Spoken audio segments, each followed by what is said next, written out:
lanjutin. Demikian perkenalan singkat. Oh ya, teman-teman, nanti untuk prosesnya kita akan kirimkan form pendaftaran, form kehadiran, mohon maaf. Dan nanti di akhir sesi kita akan kirimkan tentang materi apa yang diinginkan teman-teman, dan kita akan share di waktu yang sudah kita sepakati bersama. Ya, untuk demikian monggo Pak Adi bisa dilangsungkan. Terima kasih Pak Jendro. Ya. Udah direkam Pak Jendro ya? Ya, sudah. Oke, baik. Baik, Bapak sekalian, Assalamualaikum warahmatullahi wabarakatuh.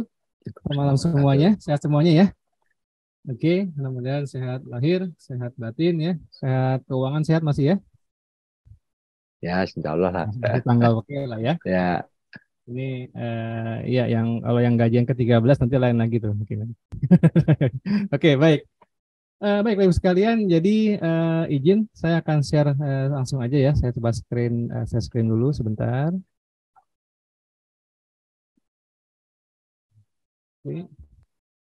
Oke, Bapak Ibu sekalian sudah bisa ngelihat PowerPoint saya? Bisa ya? Sip. Nanti mohon kalau ada gangguan segala macam segera mungkin diberitahukan kepada host ya. Baik, kita akan coba mulai singkat aja nih ya. Saya singkat aja. Oke, bagi teman-teman mungkin karena ini UI UX kedua ya webinarnya, nanti Anda bisa lihat juga di YouTube di Harmony ya, UI UX di bagian pertama di mana saya menjelaskan secara global. Dan ini sebetulnya sudah masuk ke sesi yang lebih detail ya dari partnya, yaitu satu dari 9 tahapan, yaitu wireframing ya di user UI UX design. Nah, oke, mungkin saya ulang sedikit bagi yang masih baru bergabung. Oke, Bapak Ibu sekalian, ini kira-kira gambar apa sih sebetulnya nih? Speedometer. Speedometer. Oke, Anda lihat speedometer ini apa namanya? Dari yang masih model analog ya seperti ini. Kemudian ada yang bentuknya semi analog, ada lampu-lampunya masih ada tapi masih pakai jarum ya. Kemudian ada yang bentuknya langsung digital seperti ini atau bahkan seperti ini. Bahkan ada yang ada mapnya segala macam. Nah, ini semuanya secara fungsi sama ya. Fungsinya itu untuk memantau aktivitas kecepatan gitu ya. Oke, kecepatan, kemudian mengetahui bahan bakar, apalagi kira-kira Mas, Mas Rahman, kira-kira nih, apalagi yang dari mobil tuh, apakah rem tangan itu aktif atau tidak ya. Jadi semuanya berkaitan dengan fungsi-fungsi. Nah, namun demikian karena diwakili kita bicaranya ini ke bagaimana user bereksperience dengan mobil ya, dashboard mobil ini, maka sedemikian orang membuat desain seperti ini.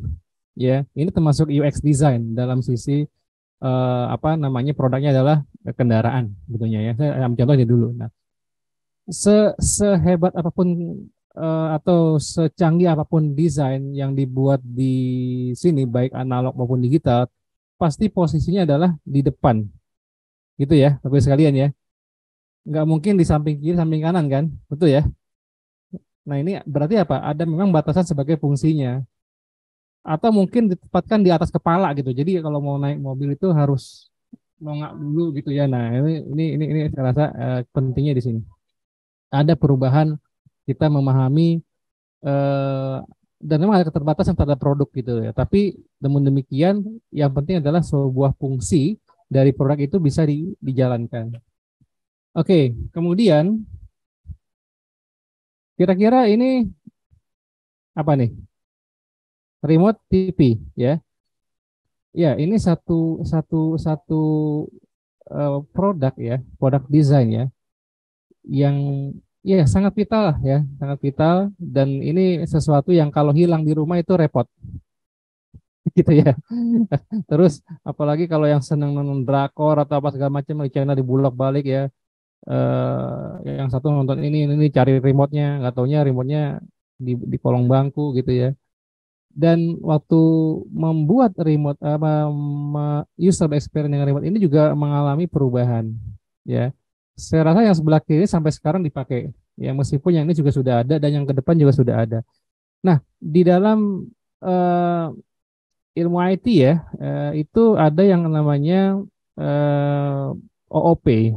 OOP itu Object Oriented Programming, dan itu ada salah satu fungsi daripada OOP itu adalah enkapsulasi, artinya pembatasan fungsi. Sebetulnya gini, intinya gini. Misalkan sebetulnya kan tombol remote TV kan ya nggak perlu seribet ini, gitu ya. Yang diperlukan TV apa sih kira-kira? Tombol on off, volume, terus naik turun channel kan, gitu ya. Betul ya, Ibu ya? Ibu ya?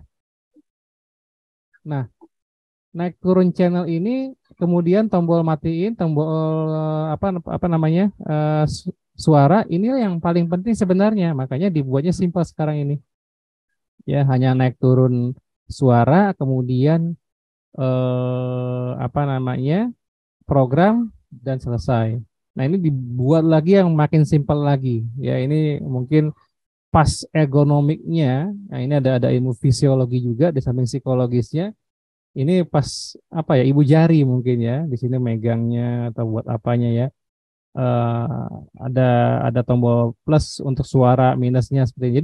Jadi makin dimanjakan human itu ke depannya. Oke, begitupun juga pada AC. Ya, AC ini juga penting. Padahal yang hanya diperlukan itu AC, kalau kita AC zaman dulu itu kan tombol banyak banget. Ini masih mending nih. Mungkin kalau ada yang pernah pakai AC yang model lama lagi lebih rumit dari ini. Padahal yang dibutuhkan hanya tombol on off dan naik turun suhu. Ya, ini yang paling urgentnya. Jadi maka dibuat simple sebetulnya seperti ini. Cool, hit, udah gitu ya. Kemudian ada stop. Dan akhirnya dalam bentuk transformasi ke bentuk digital. Ya, seringkali fungsinya jadi apa? Multifungsi dengan handphone ya. Kalau ini AC-nya rusak, baterainya habis, kemudian hilang dan lainnya, kita masih bisa menggunakan handphone untuk menyalakan AC gitu ya. Nah, ini tentu secara fungsi penting. Nah, dan demikian juga secara visual ini juga harus bisa apa ya, memadukan atau membuat fungsi itu bisa mudah dikendalikan. Ya, ini sebuah pernyataan dari Presiden Cooper bahwa human have always been emotionally. Jadi memang manusia itu apa ya bahasanya ini? Selalu emosian secara emosi gitu. Jadi artinya secara panca indera itu peka ya, sensitif, bahasanya sensitif ya, sangat emosi ya. Kalau tadi misalkan ada tombolnya, remote-nya hilang aja repot ya, terus tombolnya macet juga, lagi nonton TV-nya kurang besar suaranya, baterainya habis ya, dia marah-marah gitu ya, atau kesal dan seterusnya, AC-nya kok nggak nyala kesemuanya. Jadi ini menjadi apa namanya ya, itulah sifat human. Saya sebetulnya berpikirnya lebih berusaha lebih luas lagi ya, tidak sekedar UX design ya, UI UX design user, kita bicaranya human. Jadi ya, human experience sebetulnya ya, human experience, karena secanggih apapun sekarang peralatan katakan komunikasi ya, seperti handphone, mobile atau PC ya atau komputer, itu hanya mencakup paling dua fungsi panca indera, bahkan tiga lah, cuma tiga aja paling, yaitu fungsi penglihatan, mata, pendengaran, dan peraba atau touchnya aja ya. Baru sampai situ. Kita kita belum bisa di HP itu kan, misalkan ya, di HP itu ada gambar rendang gitu ya. Terus kita cium gitu ya. Bau rendang gitu. Atau rasanya rasa rendang. Itu kita belum bisa ke sana ya, atau mungkin sulit sekali. Karena apa? Ya, kita baru sampai dengan visual, mendengar, dan peraba saja. Nah, makanya apa namanya, tentu tantangan ke depan akan banyak sekali ya, yang akan kita coba bagi para pengembang ini, bagaimana menciptakan itu. Nah, kemudian good design is about proses, jadi bukan produk. Jadi Bapak Ibu sekalian, UX UI design ini sebetulnya bukan bukan software ya. Jadi bukan software atau toolsnya apa. Jadi kalau ada nanya, UX desainnya pakai apa? Pakai apa gitu. Juga bingung kan pakai apa. Nah ini karena yang harus kita pahami bahwa UX design adalah sebuah mekanisme, sebuah proses bagaimana eh, kita membuat sebuah rujukan sebetulnya dari sebuah proses nantinya membangun sebuah sistem ya aplikasi ya baik berdasarkan baik itu mobile, web atau desktop gitu ya. Kalau dari media ya seperti itu. Yang ujungnya adalah nanti sebuah referensi. Referensi itu berupa testing ya dari prototyping. Apakah nanti sebuah produk ini siap dikembangkan atau tidak. Nah yang terjadi sekarang adalah kebanyakan orang salah kaprah dengan UX UI design. Jadi langkah pengembangan itu sudah dilakukan sementara UX sambil jalan. Ini agak ada kekeliruan sebetulnya. Ya kita akan lihat aja langsung. Saya mau rumuskan bahwa menurut penelitian bahwa 50% otak kita itu terkait dengan visual processing. Ya, visual processing. Kemudian 70% itu sensor diterima oleh mata. Jadi yang 30% tuh macam-macam, ada pendengaran, kemudian penciuman, perasa, peraba ya. Yang 30%. Tapi 70% diterima oleh mata. Nah, ini pentingnya nanti dari sisi UI-nya. Nah, kemudian 80% ya dari otak kita yang kita ingat itu adalah dari yang kita lihat. Jadi 80% yang kita ingat itu dari yang kita lihat, termasuk melihat di bawah sadar. Artinya ketika kita mungkin bermimpi dan seterusnya, kita kan nggak melihat secara visual langsung, tapi otak kita menginformasikan saya melihat ini dalam mimpi misalkan gitu ya. Nah, ini yang cukup berpengaruh. Ya, tadi ada Mbak siapa tadi di bidang psikologis ya, saya rasanya juga berpengaruh ya psikologis di sini gitu ya. Yang kita simpulkan adalah UI itu adalah what you see, jadi berkaitan dengan apa yang kita lihat, sementara UX adalah berkaitan dengan what you feel, apa yang kita rasakan. Sebetulnya ini bukan suatu hal yang kadang-kadang saya bingung UI vs UX. Ini nggak ada berantem sebetulnya. Satu bagian UI is part of UX sebetulnya ya. Jadi bagaimanapun kan fungsi itu kan ya harus kelihatan kan. Nggak mungkin nggak kita harus kelihatan. Nah yang kelihatan itu berkaitan dengan panca indera kita mata dan diolah dengan otak, kemudian di action dengan seluruh anggota tubuh gitu kan. Nah ini sehingga kita bisa merasakan ya.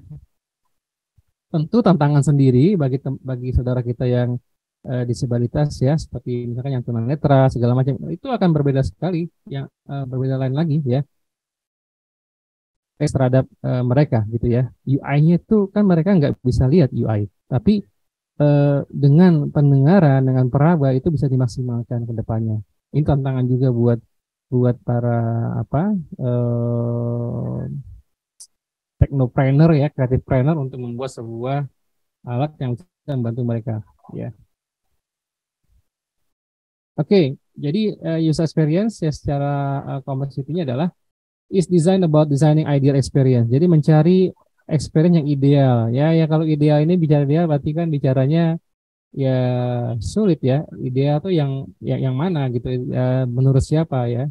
Nah, tentu nanti makanya ada bisa testing of using service or product. Ya, kemudian secara umum user experience simply how people feel. Oke, ini how people feel and they use product of service. Jadi bagaimana mereka merasa menikmati ini ya, merasakan menggunakan aplikasi. Kita bisa enak chatting gitu ya, pakai WA, pakai WhatsApp. Bapak Ibu sekalian pernah ada yang pakai BlackBerry ya? Ada kan? Ada ya? Pernah melihat tapi nggak pernah pakai. Nggak pakai. Atau ada yang pernah pakai Friendster nggak? Friendster ada. Friendster itu sehingga muncullah Facebook gitu kan, yang lebih tertata rapi UI-nya, ya dan akhirnya bisa lebih nyaman. Nah, salah satu bukti bahwa bisa digunakan ya digunakan lama seperti produk itu, ya. BlackBerry ketika muncul, oke, teknologinya trackball. Trackball itu berarti menggunakan dia bukan touch tapi trackball kan. Datang Android dengan fungsi touch. Ya udah geser tuh, ya geser.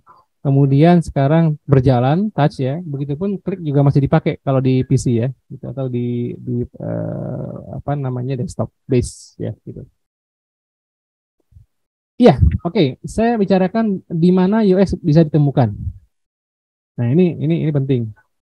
Nah, sebetulnya kapan sih dipakai UX gitu? Atau perlu nggak sih jangan-jangan UX gitu ya? Nah, ini kan jadi pertanyaan nih. Kadang-kadang bikinnya hanya sederhana, tiba-tiba kita pakai UX. Ya, belum tentu juga sih sebetulnya ya.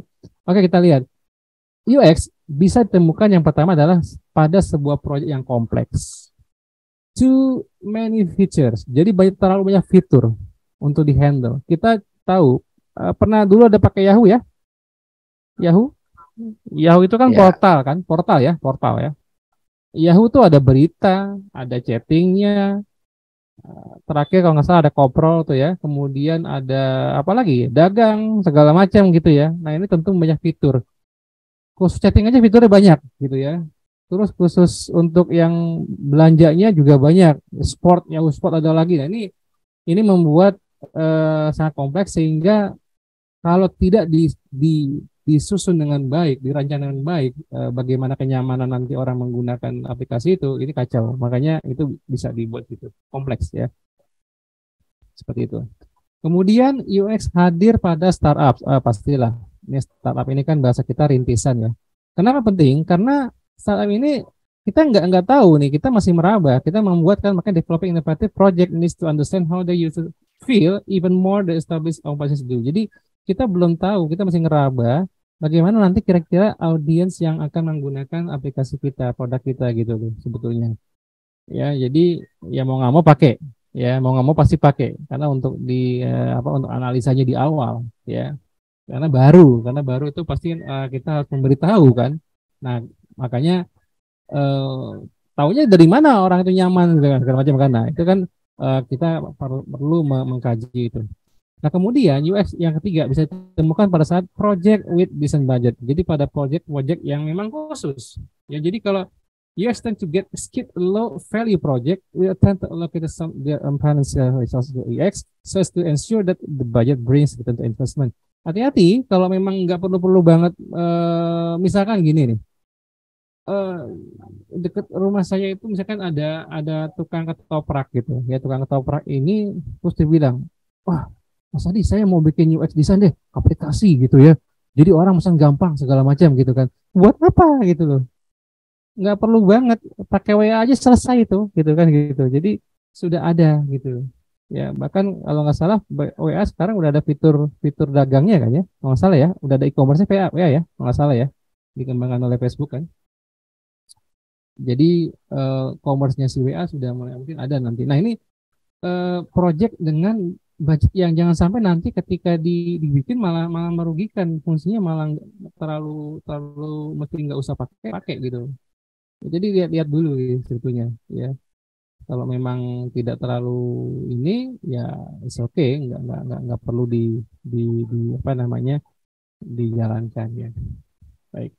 Dan terakhir, kapan UX bisa ditemukan yaitu pada saat long project. Nah ini buat teman-teman tadi ada kebetulan dari BPJS ya, kebetulan saya pernah training dan kita menggunakan aplikasi, semua pasti menggunakan JKN ya.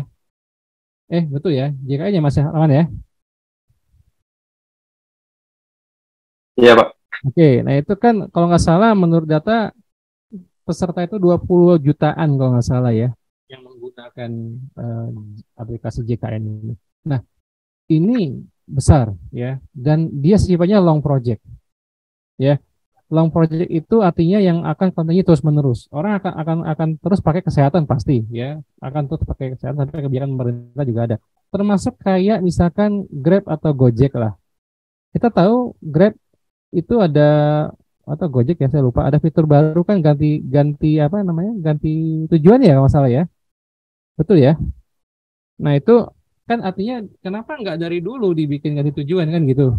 Nah, ternyata mungkin selang berjalan waktu ya ada pengembangan dan itu terus berkembang. dan itu jangka panjang gitu loh ya. Dan tadi cuma Grab itu sama Gojek cuma transportasi, terus ke makanan, terus ke sekarang apa yang lainnya banyak ya. Itulah yang ujung-ujungnya fintech ya, fintech teknologi ya. Mereka itu ya bahasanya bank gaya baru lah sebetulnya kan gitu kan. Bagaimana caranya mengumpulkan dana ya dari masyarakat melalui jasa apa teknologi ya, sehingga mereka mendapatkan banyak dana dari ya Gojek, Grab. Kita tahu Gojek sekarang mungkin lembaga keuangan non bank terbesar keempat ya, keempat atau kelima saya lupa gitu ya. Nomor satu masih dipegang Telkom ya. Jadi fungsinya ya seperti itu ya. Jadi long project. Nah ini keempat UX di mana bisa ditemukan. Ya, jadi nanti sebelum buat UX Anda harus tahu dulu mau bikin apa, termasuk yang mana nih kategorinya yang dibikin ya. Oke. Nah ini oke, saya singkat aja di sini. Inilah yang saya sebut dengan 9 langkah besar. Kita nggak akan bahas semua ya. Di sesi ini kita akan bahas mengenai satu langkah, itu wireframing. Tapi saya jelaskan dulu yang seluruhnya ya. Kalau di pembangunan IT, di IT itu ada ya, ketika mengembangkan sebuah sistem itu ada namanya SDLC ya, System Development Life Cycle. Jadi daur ulangnya sistem gitu ya. Nah di sini ada 4 juga, yaitu ada analyze, design, prototype, test. Kalau di SDLC kan ada analyze, design, implementation, kemudian operational. Jadi membangun sebuah aplikasi. Nah tahapan ini sebetulnya sebelum pra SDLC gitu loh. Jadi sebelum dikembangkan.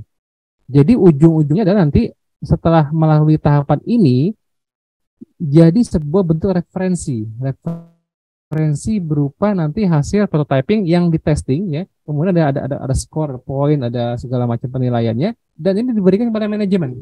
Nah ini apakah sudah layak atau tidak, atau mau tidak dijalankan gitu ya. Oke. Di sini ada tahapan-tahapannya. Pertama ada stakeholder interview. Ya ini tentunya ya ini yang punya bisnis. Ini yang kalau ini founding fathernya lah. Ini mau ngapain lah orang ini ya.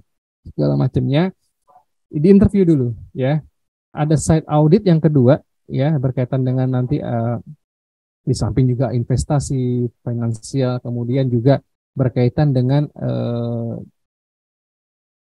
arsitektur yang mau digunakan, maksudnya teknologinya apakah berbasis web, berbasis mobile atau hybrid ya, atau dua-duanya. Kemudian nanti berlanjut kepada user profile berkaitan dengan target audience ya, kemudian siapa yang akan menggunakan ya. Kemudian user journey berkaitan pada user, langkah-langkah user dalam menggunakan aplikasi tersebut bagaimana dari start sampai end-nya ya, dari mulai ngebuka HP sampai tutup HP lagi ya gitu. Ini namanya user journey. Setelah itu nanti di yang kelima, ini sangat penting, yaitu informasi arsitektur. Bagaimana sebuah informasi semua akan dibangun di sini ya. Bagaimana kita membedakan yang mendesak, yang sangat penting dan biasa aja. Ini semua dibikin di sini. Kalau dalam bentuk aplikasinya ini bisa berupa diantaranya adalah berupa navigasi ya, bisa berupa sitemap gitu ya, bisa berupa kategori, semua itu diolah di sini ya, di informasi arsitektur. Kemudian langkah ke-6 wireframes. Nah ini yang banyak juga menjadi bingung, banyak orang bingung ya, ini wireframe ini apa sih sebetulnya, apa bedanya dengan visual design gitu. Nah kalau kita lihat langkahnya, 6 ini, wireframe itu diupdate oleh 2 langkah sebelum dan sudahnya, yaitu information architecture dan visual design. Ya, wireframe ini mengkomunikasikan kalau di information architecture adalah tujuannya bagaimana memprioritaskan informasi. Oke, kita membuat information hierarki di sini, ya, yang mendesak, penting dan seterusnya. Nah, wireframe, bagaimana yang mendesak penting informasi ini, struktur yang sudah dibuat hierarkinya, kemudian divisualkan dalam bentuk layout, dalam bentuk susunan hierarki visual. Ya, tapi belum sampai ke desain. Jadi belum ada warnanya, fontnya apa, kemudian tombolnya bagaimana, ada animasi, belum ada. Bagaimana menempatkan informasi dalam bentuk hanya sebagai sketch-sketch saja. Tapi disinilah yang kita bahas nanti. Apakah cuma sketch coret doang? Oh, tidak. Tentu banyak ya. Kemudian setelah itu baru langkah yang sangat penting, ini juga yang kebanyakan adalah UI. UI mulai bekerja tuh dari sini nih, dari wireframe sedikit dan sebagian dari sini. Nanti sampai sini dan sampai sini nanti. Nah, di visual design di sinilah rananya orang desain nanti ya. Atau Anda sebagai UX designer juga harus paham nanti karena bicara di sini bicaranya adalah bukan benar salah. Ini bicaranya bagus, jelek, menarik, enggak. Sedangkan kalau di sini bicaranya bisa benar salah. Ya, ini di susunan informasi bisa benar salah. Ya, bicaranya benar salah karena fungsi. Tapi kalau ini bicara estetika, estetika ini bicaranya nanti ya salah, benar, jelek, bagus, menarik, tidak. Ya di sini. Langkah ke-8 setelah nanti disusun sebuah mock-up ya hasil visualnya, kemudian dibikin prototype. Prototype-nya simulasi lah ya, simulasi untuk di tes ya, bukan hasil akhir. Bukan langsung jadi webnya, bukan. Ini hanya prototyping untuk dites nanti di langkah 9 untuk diketahui sejauh mana gitu ya orang menggunakan aplikasi ini. Kemudahan untuk melalui user journey ketika di open, buka sampai dengan selesai itu seberapa besar tingkat kesuksesannya. Ya, nanti ada user report segala macam itu di sini semua nih. Ya. Nah, kalau kita lihat sebetulnya UX setidaknya, UX design-nya itu ada 6 bidang ilmu yang terkait. Business marketing, communication, psikologis, engineering, visual design, information technology. Jadi kalau Anda lihat seperti ini nih. Oke, komposisinya saya bisa gambarkan seperti ini.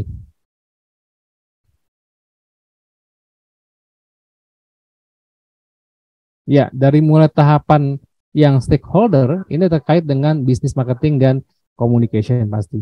Ya, user journey ini ada communication, ada business marketing dan juga ada engineering karena bicaranya nanti efisiensi, produktivitas ya.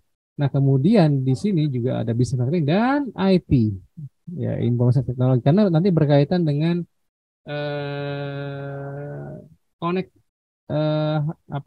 bagaimana kita mengkoneksikan informasi gitu ya dari user gitu kepada informasi sistemnya gitu ya nanti.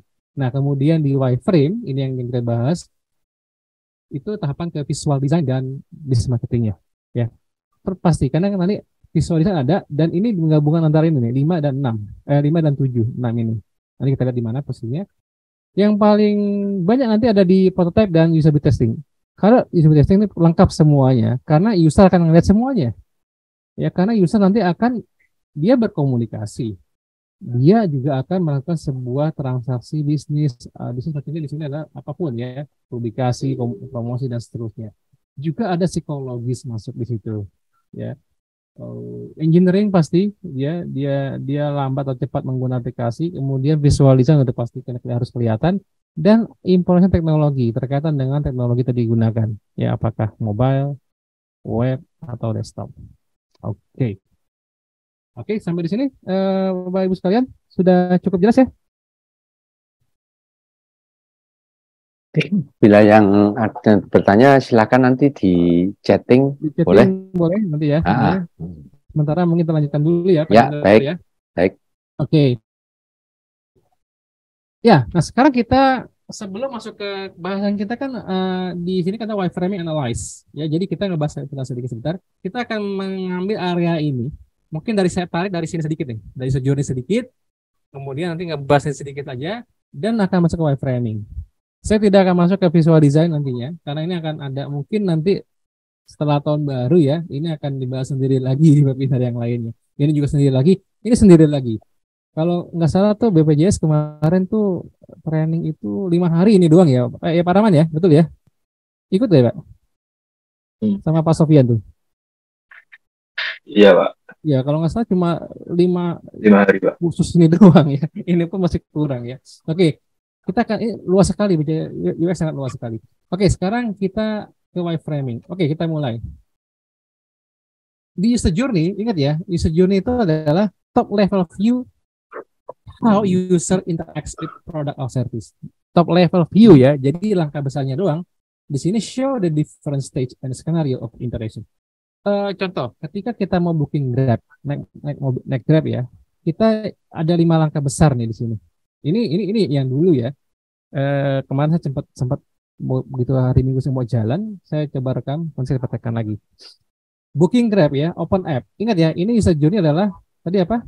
Di dalam UX-nya, journey-nya ya pengalaman si user menggunakan alatnya dari mulai buka HP sampai tutup HP, buka aplikasi, ya buka HP, buka aplikasi sampai tutup HP.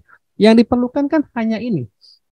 Habis buka aplikasi, tentukan tujuan, ya, atau bisa juga pilih kendaraan, konfirmasi, penjemputan dan harga, selesai kan? Nah, ini mirip seperti yang AC tadi, AC TV sama tuh. Jadi nggak usah nanti tombol naik tombol misalkan swingnya ini, tombol ini nggak usah. Yang perlu kan sebetulnya hanya on off, kemudian naik turun suhu. Itu yang paling penting dulu. Nah, langkah-langkah utama ya, top level ini disebut adalah langkah besar, itu disebut dengan user journey. Ya, user journey. Ya, oke, kita lihat lagi. It's not too specific in term of functionality or interaction pattern. Ya, nggak terlalu spesifik. Pokoknya yang besar-besarnya aja. Ya, jadi kalau misalkan ada saya contohkan nanti mungkin di BPJS ada tuh kali ya. Sebetulnya kan fungsinya hanya bagaimana nanti orang buka JKN, aplikasi JKN, dia mau apa? Cek status kepesertaan, mau bayar, bagaimana kan seterusnya. Itu aja yang besar sebetulnya sih ya.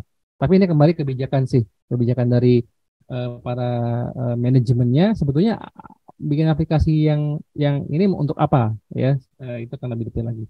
Makanya di stakeholder interview itu penting banget. Nah, kemudian ada yang namanya user flow. Oke, tadi yang namanya user journey. User flow itu bicaranya lebih detail ya. Di sini ada hal yang perintilannya, bahasa perintilannya ya, yang memang ya dia dilalui tapi tidak merupakan hal yang utama sebetulnya. Ya, makanya di sini show a specific path or flow a user follow with a product. Ya, contohnya misalkan ya di sini contoh ya, sebelum Grab user ketika buka aplikasi muncul splash loading screen, muncullah OVO. Ya, kemudian ada diskon apa segala macam ya, ada pilihan postcode-nya segala macam, search research, termasuk komunikasi to driver.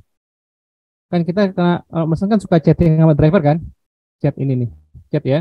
Nah, chat itu kan sebetulnya suatu hal yang penting nggak penting. Artinya kalau misalkan udah tahu, paling driver nanya apa?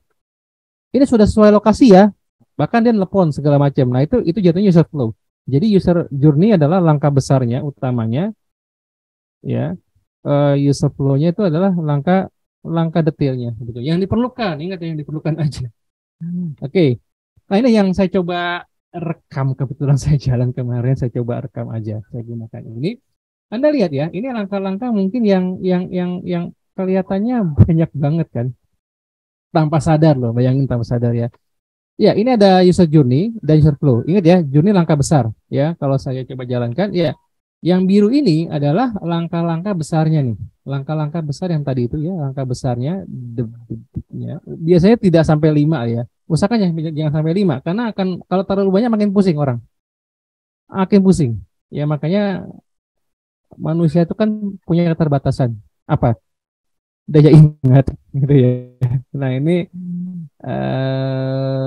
sangat-sangat berpengaruh apalagi kalau usia lanjut gitu ya, itu udah makin besar lagi. Nah, ya ini ada ketika saya buka aplikasi, ya, munculnya sekarang udah banyak ya. Maka nggak hanya motor mobil, ada makanan, ada ekspres gitu macam. Berarti ini fitur baru, ya, fitur baru. Coba ketika saya mau buka Grab, Grab udah jadi satu ya, mobil. Saya pengen naik mobil padahal kan, saya naik mobil, tapi yang muncul makanan. ya, ini berarti jatuhnya apa nih? Ini jatuhnya apa nih? Informasi ini user flow ya, tidak apa namanya, bukan yang utama. Yang utama ini kan saya pengen pilih mobil, ya. Saya pilih mobil, klik, ya, saya setuju protokol. Nah ini ya, berarti udah masuk fitur mari. Ya ini user flow. Kita lihat user flow yang kuning itu adalah user flow, ya. User journey-nya itu klik mobil, kemudian mau kemana gitu kan, ngisi dari mana ke mananya, kemudian tadi muncul harga, kemudian konfirmasi kan, saya milih yang mana, oke, Dan sampai di sini selesai kan, nanti muncul drivernya, ya. Menghubungi kamu dengan pemudi ini termasuk tapi proses, ya, nggak perlu dijelaskan juga, ya. Intinya yang kita tunggu kan ini sebetulnya. Siapa sih, ada gak mobilnya, apa sih, platnya berapa, warnanya apa, mobilnya apa, kan gitu, ya. Setelah dapat ini, terus ada peta di sini, oh sampai sini segala macam, udah selesai. Nah kadang-kadang kita kalau udah mobilnya muncul gimana? Nggak buka lagi kan sampai selesai, ya. Mungkin ngisi bintang jarang-jarang juga gitu istilahnya kan, ya udah bisa diabaikan. Nah ini tentu menjadi pengalaman yang sudah, kalau yang baru-baru pertama kali buka aplikasi Grab gitu, saya rasa semua akan diikuti. Ini apa sih, apa sih, apa sih. Tapi yang lama-lama adalah langkah-langkah penting aja nih. Ya lihat nih, bagaimana kuota menelpon kamu. Nah ini kan survei. Survei ini kan bagian dari dia memasukkan sekaligus mau nanti apa nih? Perbaikan UX. Ya, UX dari sisi apa nih? Dari sisi panca indera pendengaran kan? Pendengaran, ya. Oh, berarti taunya user itu kita nggak delay teleponnya bagaimana suaranya nggak ngambang segala macam ya. Dia pakai survei gitu ya. Tanyain usernya langsung ya. Yang ini kita dia dari sini. Oke, terima kasih sudah beritahu kami. Ya, ini pemberitahuan. Dan kemudian ada informasi pengemudi sudah sampai. Ya, ini kan kadang-kadang kan nggak kelihatan juga, kalau mobil udah kelihatan, yang kita lihat kan bukan ini mobil. Ya, ketika sini udah dekat, itu dia angkat tangan selesai dan kembali lagi sampai selesai. Nah ini adalah langkah bedanya antara user journey dan user flow. Jadi user flow adalah part dari user journey. Oke ya, jelas Bapak sekalian ya. Dan oke sebentar. Ya, ini kita masuk ke dalam wireframing. Wireframing apakah penting sih? Penting. Ya tadi informasi arsitektur and user flow-nya. Ya ini kita perlu ini, ya, proses necessary part of the design process because help convey information architecture and user flow website. Ini kita perlu. Dan juga struktur, ya, mengatur struktur, kemudian connect product information architecture visual design. Nih, connectin ke proses, kita nggak bisa langsung visual. Nah, teman-teman di IT, kebanyakan saya mentanya orang IT ya, itu yang backgroundnya IT, programming, tapi kan ada masalah di desain akhirnya. Sebetulnya, ya satu itu masalah juga, tapi sebelum itu mereka harus tahu dulu sebetulnya adalah arsitekturnya. Karena ketika kita memberikan katakan ke desainer ini kalau dia nggak tahu informasi arsitekturnya, mereka juga bingung. Mereka nggak tahu prioritas informasinya, mereka juga bingung, asal desain aja bagus. Makanya di Google Apps ya itu 85% aplikasi itu gagal. Gagalnya karena UX. Ya karena bagus tapi informasi mana yang penting yang enggak itu malah salah. Nah, ini jadi masalah. Ya, kemudian untuk explore ide dan lebih ringkas ya untuk melihat nanti hasil akhir dari sebuah desain. Oke, kita lanjutkan. Nah, ini wireframe. Wireframe adalah how to showing the proposed layout, content, ya, classification, visual hierarchy, navigation, interaction flow. Nah, ini jadi wireframe itu digunakan bagaimana nanti kita membuat sebuah rancangan layout ya, konten, membuat klasifikasi, kategori, mungkin visual hierarchy ini biasanya berupa bentuknya beda dengan sitemap ya. Kalau sitemap itu adanya di informasi arsitektur, itu semua page, ya, artinya susunan antara page, linknya kemana segala macam. Tapi kalau wireframe ini bekerja pada khusus page-nya, perhalamannya. Jadi kalau informasi arsitektur itu adalah sitemap misalkan ya, itu pada komunikasi antar page. Tapi kalau wireframe itu per page. Ya. Digunakan wireframe karena untuk apa sih? Karena quicker and cheaper, lebih murah, lebih cepat. Jadi kalau di film itu kita ngebangun storyboard sebelum bikin film. Bayangin ya, sutradara patokannya adalah storyboardnya nanti. Ya, storyboardnya itu dibikin, ada storyboardnya kan. Nanti patokannya ada storyboard. Ya. Oh, tujuannya untuk menghemat pasti kan nggak mungkin syuting dulu, kalau ada salah diulang lagi syutingnya, nggak mungkin. Jadi mereka pasti bikin storyboard dulu, apakah cocok atau tidak, menarik tidak, segala macam, angle-nya udah pas atau enggak. Nah itu nanti dibuat storyboard, baru nanti dibikin filmnya, syutingnya. Jadi berdasarkan itu. Nah sama nih wireframe ini, sebelum bikin desain sama prototypingnya, maka ini langkah adalah semacam blueprintnya. Jadi semacam untuk membuat storyboardnya. Keuntungan daripada wireframing yaitu communicate ideas, ya preparing project documentation, singkat saja. Kemudian kita masuk ke inti materi, ya. Ya, yang sesuai dengan materi kita di wireframe ini ada teori tentang pattern, pola. Karena pada dasarnya orang itu sebelum membaca dia memindai, meng-scanning sebetulnya. Ya, men-scanning dari yang kelihatan. Ya, nanti polanya pola macam-macam, ada Gutenberg pattern dan F pattern, Z pattern dan F pattern. Oke, sebentar, saya loncat dulu. Loncat ke materi yang lainnya sebentar. Saya coba. Bapak Ibu sekalian masih menyimak ya? Masih menyimak ya? Masih. Ya, lanjut. Ya, kita lihat nih, ini menarik sekali. Iya, kita masuk lagi. Nanti Bapak Ibu sekalian yang hadir saat ini, yang mengisi form pendaftaran akan saya bagikan PowerPoint-nya. Ya, ya, coba lihat. Kita tadi kan masuk ke web pattern ya, ke apa namanya wireframing, dan kita menggunakan web pattern teori. Oke, ya, how people scan or read through design. Ingat ya, jadi orang itu sebelum ngebaca dia tuh mindai ini apa sih gitu ya. Dan biasanya elemen-elemen yang kelihatannya ada shape, color, kemudian apa namanya animation, ya, kemudian juga ada icon, button dan seterusnya, ya, teks dan seterusnya. Ya, ini memindai. Nah, memindai inilah yang itu ada ketentuannya, ya, ada patternnya, ada polanya, ya, teorinya. Oke, kita mulai saja. Iya, menurut Stephen Bradley di dalam bukunya, ya, UI interface, design interface, itu ada 3 jenis layouts pattern, ya, disebut dengan Gutenberg, kemudian Z pattern dan F layout. Apa itu? Kita akan lihat satu-satu. Ya, Gutenberg diagram ini adalah diagram yang menjelaskan bahwa sebuah pola itu akan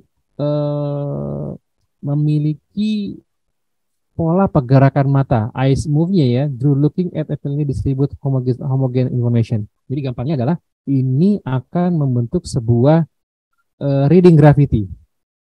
Ya, reading gravity ini ada pola yang dia jatuh ke bawah. Gravity, ada kata gravity, ya, ada gravitinya. Nanti ada strong area, with follow area, minimum extension dan lainnya. Yang gampangnya kita lihat seperti ini. Nah, ini ada gambarnya, gampang kayak gini deh. Start dan finish. Ini teori. Kalau menggunakan teori fotografi, desain tuh dalam membuat layout biasanya ada rule of third, ya. Ini komposisi yang dilihat dari rule of third itu seperti ini. Nah, ini menggunakan juga digunakan di Gutenberg model. Nah, sebetulnya gampang kayak gini. Lihat ya. Control over where your viewer's eye move across your design. Jadi diagonal, betul begini. Di mana sebelah kiri ini primary area, pasti yang pertama kelihatan dulu ini. Setelah itu akan mengarah ke strong area, follow area, dan akan jatuh di sini. Ya, ujung-ujungnya dia di sini, ya. Dan sebelah sini, sebelah kirinya ini area yang nggak penting, ya, tapi menjadi informasi yang lemah, ya, yang nggak akan, yang ya orang tuh ngelihat itu scanning itu ini belakangan gitu aja deh. Jadi kemarin dulu dan ini. Ini ada reading gravity. Jadi kayak tekan. Ini tapi tergantung dari bahasanya, ya. Kalau kita gunakan bahasa Latin, termasuk di Indonesia kan pakai huruf Latin, ya. Berarti dibacakan dari kiri ke kanan. Tapi kalau kita gunakan di Timur Tengah, wilayah Arab gitu, ya, yang membaca mereka dari kanan ke kiri. Maka reading gravity itu kebalik gitu, ya. Bukan ke arah kanan positif tapi ke arah negatif. Reading negatif seperti itu, ya. Oke. Ini contohnya. Ini pola Gutenberg. Gutenberg sering juga dibilang mirip-mirip pola Z nanti setelah ini. Jadi ada ujungnya di sini, dia kemari. Nah, ini menjadi ada kayak header atau apa, dan seolah-olah kemari dulu ada judul yang dibaca, sehingga dan ujung-ujungnya orang ngelihat apa sih di sini, ini mesti diapain sih, ya. Nah, urutan ini Kenapa disusun seperti ini? Ini berkaitan dengan tadi hierarkinya. Nah, ini pentingnya nanti wireframing sebetulnya ya sebelum visualnya. Ini contoh visualnya aja. Ya. Oke, yang kedua adalah Z pattern. Z pattern ini sama sebetulnya dengan Gutenberg ya, dengan Gutenberg ya. Cuma dia ada curve path oppose-nya, berlawanannya seperti huruf Z ya. Kayak gini nih. Ya. Z pattern good for simple design with the few key element that needs to see. Kebanyakan website ya dan juga mungkin mobile itu menggunakan Z pattern. Karena informasinya ini penting. Setelah itu kemari. Nah, kalau Gutenberg bedanya ini week-nya nggak terlalu penting. Ini malah belakang di sini. Kalau Gutenberg tuh di sini belakangnya. Jadi dia langsung begini. Kalau dia harus zigzag dulu. Jadi kiri, kanan, kiri. Sebaiknya kalau di timur tengah kanan, kanan dan kiri lagi. Ya, jadi seperti itu. Oke, ada pertanyaan? Ya, sekalian ada yang tanyakan masih PPT, ya masih PPT. Oke. Kemudian saya bacakan dulu. Ini contohnya Z. Ini yang disebut dengan wireframe-nya nih. Wireframe tidak menggunakan warna ya. Anda ada 1, 2, 3, 4. Ketika merancang wireframe-nya, wireframe itu tidak menggunakan logonya juga belum ada ya, cuma bentuk logo aja gitu ya. Mungkin tombol biasa, ini hanya kotak-kotak saja dan teks biasanya berupa kotak-kotak ini aja. Yang penting flow-nya kelihatan. Ini kaitannya dengan nanti informasi yang urgensinya di mana ya. Oke, lanjut. Zigzag pattern ini turunan dari Z. Cuma bedanya sama Z, zigzagnya cepat aja ya. Semua informasi continuous biasanya. Jadi kalau kita lihat seperti ini, kiri kanan, istilahnya Z pattern yang berulang. Nah, ini paling sering digunakan biasa kayak buat chatting gitu ya, buat chatting kan kiri kanan lihat profile, anotasi dan balik lagi dan seterusnya. Ini paling sering dipakai buat itu. Dan yang terakhir dari Z pattern adalah golden triangle. Nah, golden triangle ini juga digunakan satu dari kiri kemudian ke kanan ke kiri dan dia kalas lagi. Sedangkan informasi lainnya nanti beda lagi di bawahnya. Jadi terputus ya. Dan yang terakhir daripada pola pattern layout adalah F pattern. F seperti huruf F ya. Kita melihat huruf F ya, di mana top left ini menjadi bagian yang paling penting gitu ya, yang paling penting. Informationnya ditempatkan dari kiri ke kanan selesai, kiri kanan selesai, kiri kanan selesai. Nah, ini yang satu paling penting. Berikutnya ini yang ini dan ke bawah ini urutannya. Yang ke-9 paling nggak penting. Ini contohnya bisa kita lihat nanti pada contohnya ya. Ini penerapannya dan kalau kita lihat pada pattern ini contoh pada kalau nggak salah ini Google Search ya. Google Search kan hanya ketika cari search kemudian kan muncul tuh judul.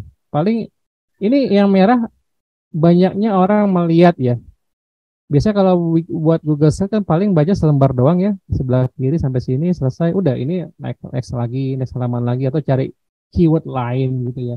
Nah, ini membentuk huruf F, jadi baca seperti ini. Membentuk pola-pola F. Nah, ini hasil perekamnya dengan apa namanya? Deteksi mata ya, lama mata ngelihat. Jadi direkam matanya tuh waktu membacanya. Oke, sampai sini contohnya Anda lihat dulu. Ini contohnya, contoh untuk Z ya. Ini Z layout. Ini Gutenberg. Ada penekanan di sini. Jadi melihat logo, menu, ada gambarnya dan masuk kemari. Kemudian ini Z. Ini juga Z. Lihat ya, ada judul, ada form. Ada penting di sini server juga. Submit. Ini juga Z polanya. Facebook di awal Z seperti ini dan kemari. Oke, ini Z, informasi juga Z. Nah, ciri khas yang ini bisa digunakan di aplikasi apapun ya, termasuk poster dan seterusnya ya. Pola ini. Ini pola F. Pola F biasa ditandai dengan elemen garis. Jadi memisahkan elemen garis. Jadi gini Bapak Ibu sekalian. Pola Z dan Gutenberg itu khususnya untuk informasi yang sifatnya continuous. Jadi berhubungan antara yang satu dengan yang lainnya. Sedangkan pola F itu pola yang sifatnya informasi parsial. Jadi terputus dengan yang sebelumnya. Terputus dengan F nih. F ini kan ini sampai terputus sendiri. Ya, nanti kita akan lihat contoh yang lainnya. Ini Z polanya. Oke, ini juga Z. Oke, Pak Indra sementara itu dulu. Ini pertanyaan, silakan. Sebelum kita lanjutkan lagi. Ya, baik. Ini secara material ini karena memang banyak banget yang memang perlu dibahas. Hanya memang bagian-bagian UI UX ini bagian per bagian minimal secara parsial atau secara ilmu kecilnya minimal kita sedikit pahami dulu. Betul, kemudian nanti kita akan di materi selanjutnya kan akan masih berlanjut ya, minimal memang lanjut, ya. UI UX ini ada praktek apa namanya, ada betul sedikit implementasi lah ya. Nah, ini secara proses ketika kita memahami UI UX memang tidak sesimpel yang kita perkirakan. Betul namun sekali. Dari harmoni ini kita akan secara bertahap akan memberikan informasi secara struktural. Ya. Nah, kira-kira semacam ini. Betul. Oke, untuk sementara untuk yang dulu dari teorinya. Ya, silakan. Mau tanyakan silakan. Ada Mas Adam juga ini, sudah Mas Adam. Monggo bisa kita tanyakan ke mana? Silakan. Langsung boleh. Atau langsung mungkin boleh, by chat. Mau juga boleh. Silakan. Ya. Mbak Elan jelas ya, Mbak Elan ya, sementara ya. Sementara jelas sih. Ya, oke. Sudah mulai ada gambarannya tentang apa itu UX ya. Oke. Mbak Leoni juga ya. Ya. Sudah jelas, Pak. Sudah jelas. Ya. Ada yang pernah ikut bootcamp kalau nggak salah ya? Siapa? Iya, saya, Pak. Mungkin apalagi udah mulai ikut bootcamp ya. Iya, mungkin Pak. agak lebih detail lagi ya. Iya, benar, Pak. Betul, Pak. Jadi mudah-mudahan bermanfaat nih ya. Iya. Ya, silakan kalau tanyakan. Kalau tidak, nanti kita langsung ke contoh implementasi ya. Implementasi, dan kita akan banyak bahas masalah kasus ya apapun nanti ya. Termasuk adalah ngebahas mengenai khususnya di wireframing. Karena saya baru menjelaskan tadi mengenai pattern teori kan. Nah, nanti down-nya ke bawah dari pattern teori itu ada yang namanya grid system, ya, sebuah sistem yang dibutuhkan untuk mendukung pattern teori tadi, ya, dasarnya seperti itu. Oke, Pak Jinto mungkin bisa langsung aja ya. Baik, langsung. Oke. Saya boleh nanya? Silakan. Nah, saya cuma kebayang misalnya ya kayak kalau saya di psikologi itu kan kadang kayak bikin tes atau semacam self assessment biasanya kalau di dalam training. Jadi kadang kan kayak orang pengen tahu tipe kepribadian apa misalnya ya. Terus kalau dipakai nih misalnya bikin semacam ada aplikasi tes. Kalau dulu kan kayak pakai paper and pencil gitu ya, harus dikerjakan gitu. Kalau semacam dibikin dengan user interface ini juga berarti bisa juga, atau kira-kira gimana ya Pak Andi? Ya, berarti kebutuhannya adalah untuk survei ya, atau untuk apa ya, macam untuk apa dulu Bu? Aplikasinya dibuat untuk apa tujuannya? Jadi kalau Bapak dulu mungkin tahu kayak ada alat tes kan. Kalau alat tes kan dulu pasti pakai buku sama kertas. Jadi buku soal sama kertas gitu ya. Saya pernah men-training itu, namanya itu instructional design kalau nggak salah ya. Jadi atau authoring design kalau nggak salah. Ya, jadi bagaimana kita mengetes instruksi kalau salah ya. Iya, instructional design. Nah, sebetulnya itu penting juga, tergantung dari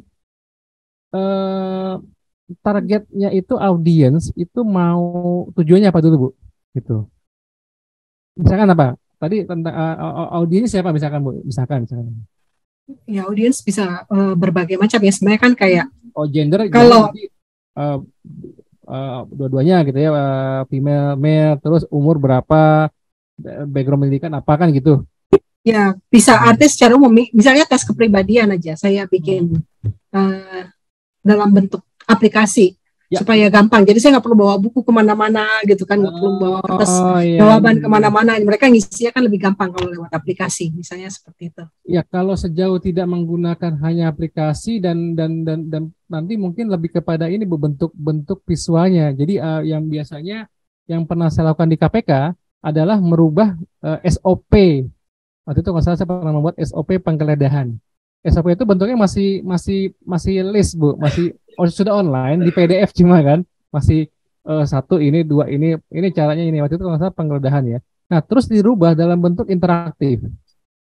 Jadi interaktif contoh gini, bagaimana ketika tim penggeledah masuk, ya kan ini buat si pekerja PKPK-nya ya, ketika masuk apa yang harus dilihat dulu di ruangan. Jadi nanti gambarnya satu ruangan doang, ada meja, ada laptop, ada lemari, itu interaktif semua dibuat. Jadi yang pertama cek apa? Laptop, klik laptopnya diklik, setelah itu keluar file menunya Windows, mana yang dibuka duluan, itu Bu. Lemari dibuka ada apa dan seterusnya. Nah, ini kalau misalkan Ibu urutannya sementara ini berupa biasanya teks ya Bu ya. Teks kan biasanya. Nah, tapi Bisa berkaitan teks. dengan visual bisa aja digambarkan ke suatu disimpulkan dalam bentuk suatu suasana gitu loh. Misalkan ketika dibahasnya mengenai sebuah apa ya yang berkaitan dengan ruangan tertentu, itu bisa digunakan sebagai background kemudian diinteraktifkan. Berarti kan udah berubah karena gini Bu, tujuannya gini, waktu itu kan orang katakan gini, orang membaca sebuah SOP, mempelajari SOP butuh waktu 1 minggu misalkan gitu ya, misalkan ya. Nah setelah dibuat interaktif, visualnya diperbaiki secara visual ya, jadi bukan hanya teks, dia hanya mungkin sehari kurang bisa paham gitu loh. Berarti kan ada akselerasi percepatan orang mempelajari SOP gitu kan. Nah, sama dengan yang Ibu tadi, mungkin ketika orang mempelajari atau kertas segala macam gitu, mungkin tetap bisa masih kertas, tapi mungkin ditambahkan ada susunan tadi desainnya, visualnya, informasi tektoniknya yang benar ya. Nah, Ibu pasti ada pertanyaan yang urgent kan, yang sangat penting, yang biasa aja pasti ada ya. Biasanya dalam sebuah informasi ada itu biasanya ya. Informasi itu jarang semuanya penting Bu. Kalau semuanya penting orang bingung. Biasanya contoh. Selainnya akan saya contohkan bagaimana nanti Google, kemudian misalkan Tokopedia gitu ya. Kenapa sih dia menempatkan kok kategori di sini gitu ya? Oke ya. Baik, kita akan coba share. Kita langsung aja Bu ya, mungkin ya. Baik ya. Kita share. Kasih, ya, saya akan coba mungkin sebentar ya. Saya tadi sudah contohkan. Ya, saya mau contohkan dulu sebetulnya yang paling gampang deh ya. Saya coba buka dulu. Ya, lihat. Ini apa Bu, Bapak Ibu sekalian? Ini apa nih? Google? Tampilan Google. Ya, Google Search kan? Betul kan? Oke. Fungsi Google Search adalah pencarian, ya, situs pencarian ya. Simpel banget. Dia meletakkan semua center di tengah, dan karena apa? Karena memang fungsinya orang ingin mencari informasi. Nah, ketika misalkan kita cari misalkan nasi goreng gitu. Saya pengen nyari nasi goreng, ya. Ketika saya ketik nasi, Google punya kemampuan retrieval. Dia membaca melalui database-nya yang Google mengklaim mempunyai 125 miliar situs. Ya. Dia bisa membaca 125 situs ya. Yang itu apapun ya, ada blog segala macam lah, 120 miliar situs, lebih banyak dari jumlah manusianya. Ya. Manusia paling 78 miliar ya, 77 miliar. Nah, Google mengklaim ada 125 situs diolah sama dia. Situs ya, bukan teks ya. Nah, ketika saya klik nasi, maka yang populer adalah nasi goreng, nasi uduk, nasi ulam, dan seterusnya. Nah, ini berdasarkan hierarkinya. Jadi berdasarkan hierarkinya. Nah, ketika saya taruh, ini kaitan dengan informasi arsitektur dan wireframing nanti ya. Wireframing ditempatkan tengah seperti ini. Ketika saya nasi goreng, misalkan saya enter, Anda lihat di sini. Nah, ini contohnya. Di dalam wireframe-nya, kenapa akhirnya setelah masuk ke halaman berikutnya, kan saya bilang, kalau bicara wireframe berarti page per page. Page di awal, searching-nya itu hanya di tengah. Ketika masuk ke halaman berikutnya, ke level di bawahnya, bahwa akan ada banyak tampilan. Nah, di sini ada hierarki visual. Saya menjelaskan hierarki visual. Ya, bagaimana akhirnya di sini menjadi penting. Ya, tetap di atas. Ya, kiri. Oke, saya mau tanya sama sekalian nih, sekalian mungkin ya, sambil dites ya. Ini polanya apa kelihatannya? Coba jangan baca informasi tapi kelihatan polanya apa? Gutenberg, Z atau F? Coba. Mas Rahman, mungkin silakan kalau mau dicek. Kira-kira apa? Ada yang bisa bantu? Untuk nasi goreng, Google mengklaim 67.600.000 hasil. Ya. Kira-kira apa dari yang tadi? Masih ingat, Mbak Leoni? Polanya Z, F, atau Gutenberg? Kan bisa dibaca nih. Ya. Kita lihat ketika ada di bagian hasil pencarian masih menempel di sini nasi goreng, ya. Tapi yang kita lihat, ya, Google menempatkan ada peta dulu di sini, umumnya peta ya. Terus dia menempatkan informasi gambar tentang yang dicari. Kenapa demikian? Karena memang orang identik gambar itu kan jutaan kata ya. Jadi disimpulkan dalam bentuk gambar, gitu. Jadi ini benar nasi goreng, oh iya benar nasi goreng. Ya tambah baca nih, ya nasi goreng, oh iya nasi goreng benar. Ya kita mungkin nggak langsung melihat nasi goreng ini apa, tapi langsung matanya kemana dulu. Jadi ada flow ke kanan, ya. Berarti ada mulai ada reading gravity ke kanan, ya. Dan kita lihat apakah di sini nanti penting atau tidak. Ketika di sini memang lebih penting, maka ini polanya apa tadi? Z.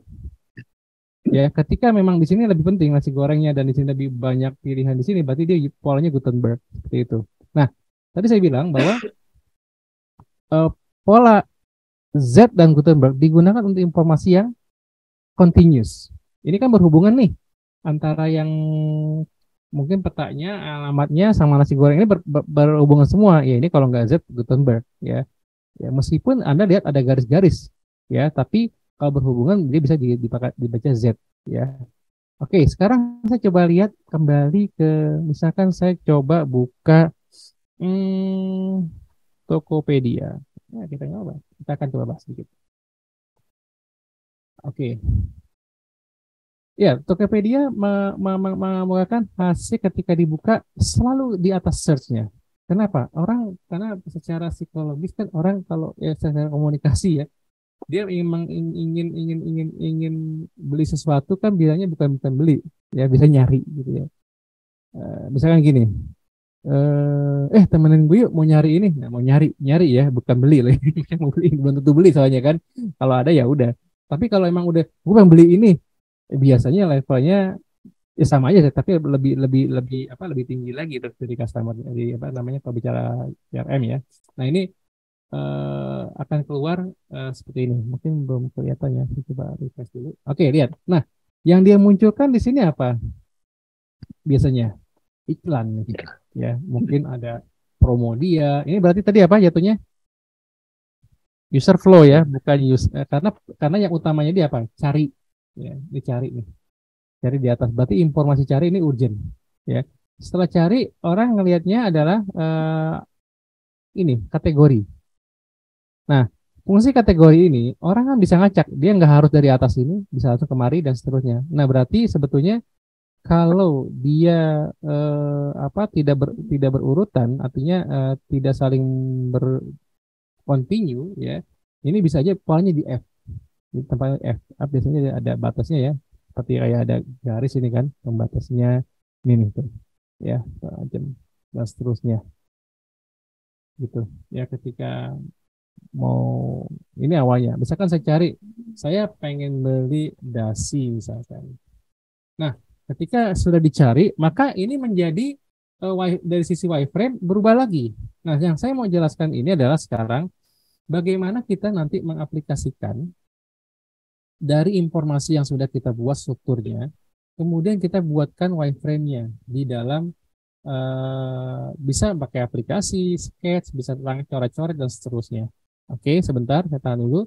Di sini berarti kalau saya cari kategori, maka munculnya ya semua dasi. Dan si Tokopedia memasukkan informasi filter jenis toko lokasi ini berarti ini pilihan yang juga penting.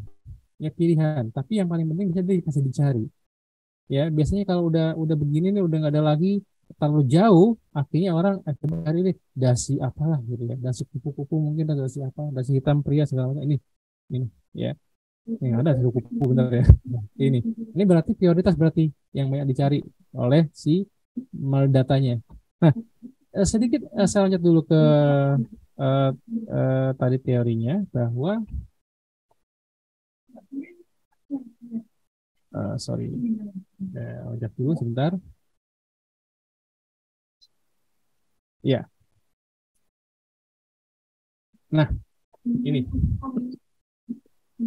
kita bagaimana mengkombinasikan wireframe dan sitemap ya for creating effective user flow. Iya ya, user flow yang kita user flow. Kenapa? Karena ketika sudah masuknya ke user flow, maka ada hal yang detail yang di sini yang kita akan bahas juga. Ya, jadi yang pertama kita harus tahu nih ya, user kita apa. Tadi ya Ibu menjelaskan user kita siapa gitu ya. Dia yang diselesaikan tugasnya dalam aplikasi itu apa, mengisi segala macam, itu yang diperlukan. Fungsinya dulu ya, baru nanti ditentukan storyboardnya. Storyboard itu artinya gini, urutannya misalkan user buka aplikasi ya, milih judul isian, judul form apa segala macam, atau mungkin setelah itu mengisi dan seterusnya. Selesai gimana, ada urutannya ya. Nah, kemudian yang kedua kita mendefinisikan sitemap. Ini membuat sitemap. Ini yang disebut dengan apa namanya, yang tadi user flow-nya. Jadi dibentuknya seperti ini, pseudocode-nya, urutannya ya. User mulai, kemudian dia login dan seterusnya lah gitu ya. Nah, tadi kita buka Tokopedia, misalkan ya, kita kembali lagi sedikit ke Tokopedia. User mulai ya, habis itu kan biasanya langsung nyari kan. Mungkin orang jarang ya ketika mulai Tokopedia awal itu dia langsung cari kategori, biasanya langsung diarahkan ke sini, ke ada ini nih promo apa, atau kalau dia mau masuk dulu atau daftar ya. Tapi kalau kebetulan memang kategorinya pas di sini yang dia cari, ya itu bisa dia pakai. Ya, tapi kalau enggak ya ini, makanya berarti cari ini menjadi yang urgent ya, yang urgent di Anda bisa juga ngelihat misalkan Lazada ya, saingannya dia Lazada ya, selalu cari itu selalu di atas gitu ya. Makanya si Google pun ketika dia menjadi situs pencarian ya, cari di tengah-tengah udah satu tuh, seperti itu ya, baru kategori. Nah, kategori ini nanti biasanya pakainya modelnya F. Oke, dan kita kembali lagi. Setelah itu Anda akan ya, ini wireframe-nya yang tadi ini. Jadi setelah mengetahui susunan informasinya, biasanya cara-cara seperti ini juga cukup sih ya, nggak harus membentuknya. Saya contohkan pakai XD. Oke, ini kebetulan saya pakai XD. Bapak sekalian sudah pernah pakai XD? Atau Figma mungkin? Mbak Leoni sudah pernah di bootcamp dulu atau pakai Figma? Sudah pernah Pak, pakai Figma. Nah, oke ya, sama saja sih Figma, XD, Sketch ya, Balsamiq dan seterusnya. Saya contohkan untuk pakai XD dulu sih. Cuma kebetulan emang yang berbayar ya, Figma masih gratis. Tapi dengar-dengar juga Figma udah mulai berbayar juga untuk beberapa fitur ya. Oke, saya mau contohkan aja sedikit ya. Sebetulnya bagaimana teori tadi penempatan apa namanya wireframing itu dikaitkan dengan hierarki informasi yang akan dimasukkan, hierarki ya, jadi membedakan yang urgent yang tidak. Nah, di sini kita akan coba mempelajari mengenai sebentar, setelah dibikin sitemap-nya, desainnya saya lengkapin dulu aja. Ini juga oke, sudah saya bahas lengkap. Nah, nanti kita akan coba membuat bisa membuat yang namanya bagaimana connect wireframe, artinya membuat sebuah informasi itu di dalam bentuk apa, satu-satuan bentuk ya, seperti kayak ini. Kalau kita lihat di Tokopedia kan sebetulnya sebelum menjadi ini semua dalam bentuk kotak-kotak saja. Contohnya adalah nanti kayak gini nih ya, misalkan saya buka halaman kayak gini, contoh ya. Nah, artinya berarti informasi ini yang di atas ini yang utama nih ya, baru masuk ke ini lagi Kita belum bicara ini gambarnya nanti apa seperti apa, warnanya apa, tidak ya, tapi informasi itu pokoknya menjadi yang paling penting ya. Ingat bahwa yang dibaca adalah informasinya. Kayak ini profile ya. Kita tahu profile ini yang paling penting adalah ya ada profilnya, kemudian ada penjelasannya. Ini penjelasan profile dan mungkin ada gambar lainnya diperlukan. Oke. Kalau misalkan memang tujuannya profile kemudian mau langsung ada yang lainnya, Anda bisa ganti atau mungkin bisa dihilangkan di yang lainnya, bisa nggak masalah. Nah, ini bisa aja begini. Ya, ini ada ganti yang lainnya bisa aja seperti ini. Nah, kemudian ada sedikit, sebentar saya coba sorry. Bentar ya. Tunjukkan adalah satu lagi mengenai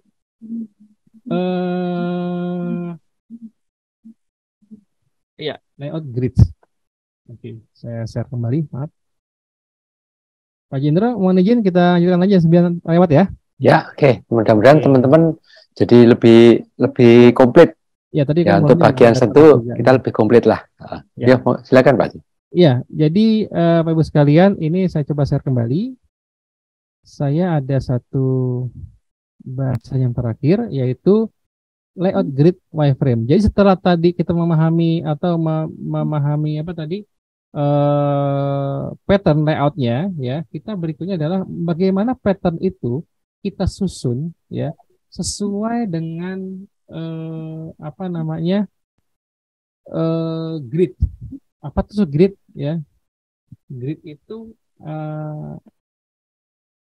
adalah pembagi, ya, itu pembagi, ya, pembagi halamannya. Mungkin gampangnya gini nih, saya mau contohkan dulu sebuah website. Bapak Ibu sekalian juga nanti bisa buka di rumah, namanya 960.gs. Oke. Kelihatan Bapak sekalian 960 grid system? Yap. Kelihatan ya? Semua ya? Ya. Contoh, ini adalah sebuah website semua nih. Ini kalau kita lihat, misalkan ada websitenya Sony Music ya. Ini kalau saya show gridnya, ini ada grid. Ini pakai 16 kolom nih. 16 kolom. Drupal ini ada 12 kolom ya. Ini bisa pembagian gridnya. Kemudian lanjut aja misalkan ini. Nah, kita mau lihat dulu nih. Sebetulnya pembagian grid ini untuk apa sih? Grid digunakan untuk membuat konsisten elemen.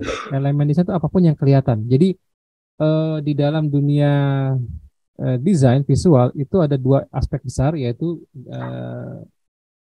desain prinsipal dan desain elemen. Desain elemen itu punya kelihatan, gambar, teks, shape, apapun yang kelihatan. Sedangkan desain prinsipal adalah prinsip-prinsip yang digunakan untuk menyusun ini. Nah, kalau kita lihat di sini, show grid, ini kita bisa memastikan itu 16 ya. 16 ini, lihat, susunan teks ini susun sampai dengan sini nih batasnya. Dia itu nggak kurang, kalau mau kurang ya mungkin ya di sini gitu ya. Jadi artinya pas pembagiannya. Nah, ini membantu untuk membuat elemen itu konsisten sebetulnya. Ini dasarnya menggunakan teorinya, sebetulnya teori golden ratio ya. Golden ratio itu mungkin perbandingan emas gitu ya. Mungkin juga kan desain kan begini. Kita lihat kan kelihatannya oke, ini desainnya menarik. Kelihatannya agak bebas, agak free ya, tapi menggunakan show gridnya seperti ini. Lihat. Ini kenapa sih enggak dibikin 4 atau lebih sedikit gitu ya, istilahnya sampai sini. Ya, ini dia ergonomik namanya. Jadi ketika Anda masukkan ke dalam sebuah grid, maka Anda lihat elemennya konsisten. Jadi konsisten. Akan enak dilihat ya, seperti ini. Mungkin juga kan Anda menyusun banyak kayak gini nih. Ini kalau nyusunnya asal kan kayaknya nggak enak dilihat ya, besarnya berapa ketika Anda mendesain ini seberapa besar ya. Makanya bisa gunakan pembagian grid seperti ini. Lihat pas jatuhnya. Kapan digunakan 16, kapan digunakan 12, terus sampai berapa sih grid dibagi? Nah, grid dibagi itu dari mulai 2 sampai dengan 480. Bayangin aja 480 itu kayak apa ya kalau emang posisi banyak. Anda mungkin sering lihat katalog ya yang kecil gitu ya. Itu bisa jadi menggunakan mungkin 24 aja udah banyak gitu ya. Umumnya digunakan kalau untuk website itu adalah antara 12, 16 dan 24. Ini juga nih. 16, ini pas kan 24. Nah, bagaimana implementasinya di dalam toolsnya SD? Saya gini contohnya. Kita lihat. Ini kan kelihatannya enak ya, rapi ya. Udah ada apa susunannya. Anda bisa lihat misalkan saya klik di halamannya ini di bagian grid. Oke, layout ini ya. Ini modelnya nanti kalau di 5 juga sama sih ya. Ada jenisnya square dan ada yang kita umumkan tahu grid begini ya umumnya ya grid ya. Kalau Anda buka di PowerPoint tuh gridnya begini. Nah, kayak kita butuhkan untuk layout. Jadi modelnya begini. Anda lihat. Kalau untuk mobile itu umumnya digunakan apa namanya 3 sampai dengan 7 karena medianya kecil ya. Dan kalau kita lihat apa saja elemen daripada apa namanya ya elemen daripada ini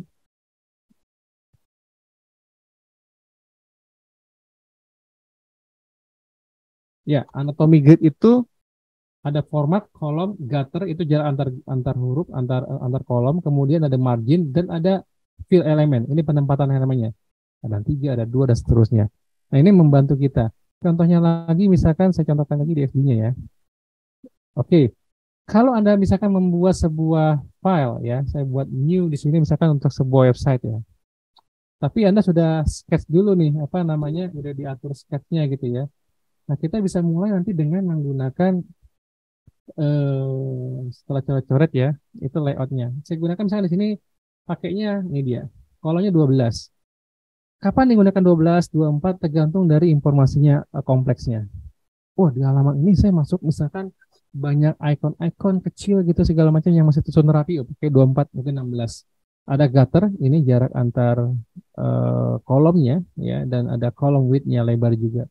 Nah, kalau kita susun dengan menggunakan ini, biasanya dibuat wireframe itu dengan menggunakan ini. Misalnya gini. Oke, di sini ada logo ya. Misalkan di awal sini ada logo, satu sini ada logo, saya gunakan ini. Kemudian filenya saya bisa gunakan warna biasanya abu-abu aja ya. Kemudian nanti mungkin ada menu di sini saya tempatkan mungkin ada 4 menu mungkin ya, saya tempatkan di sini. Ini ada namanya. Ada namanya. Oke, lihat simpel aja seperti ini. So kita bisa gunakan warna yang sama aja. Nah, kemudian untuk menunya misalkan, saya mulai dari sini. Ini kalau kita tidak menggunakan grid, maka ini akan sangat berantakan nanti. Oke, ini katakan, sorry. Oke, katakan ini menunya ada 4 atau 5 ya. Oke, sorry, ya 5 deh. Oke, nah kemudian nanti ini anggap saja sudah jadi wireframe-nya ya, kita menggambarkannya aja. Nah di sini ada objeknya atau bisa jadi seperti ini dan iya lagi-lagi nanti Anda bisa gunakan warnanya dan misalkan kita mau memasukkan unsur teks boleh masukkan unsur teks di dalam wireframing boleh, tapi biasanya lip zoom. Nah untuk ambil lip zoom biasanya Anda bisa gunakan plugin nih. Ya plugin ini Anda bisa cari ketika di online. Anda lihat pluginnya saja ditambahkan, Anda bisa cari misalkan saya mau lip zoom. Lip zoom nanti keluar biasanya ini social zoom free gitu ya. Atau Loren Ipsum biasanya juga ada. Oke. Tinggal di get, koneksikan ke dalam SD-nya. Kalau di juga ada tuh di di Figma ya. Nah ini masuk nih. Nah kita tinggal gunakan aja nih placeholder text gitu ya. Kita tinggal klik saja. Oke, biasanya ada muncul nanti. Biasanya nanti ada di sini. Kita masukkan dulu teksnya. Misalkan ini nih.